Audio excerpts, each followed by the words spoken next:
Hello everyone, আজকে আমি ready হয়ে নিয়েছি সেন্টারে যাওয়ার জন্য। তো মা আমাকে আজকে অনেক দিন পর সেন্টারে দিতে যাচ্ছে। তো অলরেডি আমি সেন্টারে চলেও এসেছি, কিন্তু এখনও অবধি কেউই ক্লাস করতে আসেনি। এই জন্য আমি ল্যাপটপে বসে গেছি আমার কয়েকটা কাজ করতে।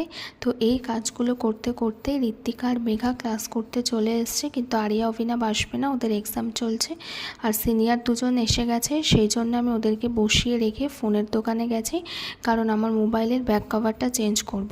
তো ওখানে অনেকক্ষণ দাঁড়িয়ে থাকার পর তারপর আমি ব্যাক কভার কিনেছি। এই কালারটা কিনেছি, ভিডিও ক্যামেরায় অতটাও ক্লিয়ার আসেনি বলে আমি ফটো তোমাদের সাথে শেয়ার করে দিলাম। তো আমি ব্যাক কভার কিনে সেন্টারে চলেও এসেছি। সেন্টারে বেশি ভিডিও আর শ্যুট করিনি, ওরা সব ক্লাস করছিল, ক্লাস করিয়ে আমি বেরিয়েও গেছি। বাবা আমাকে নিতে চলে এসেছে।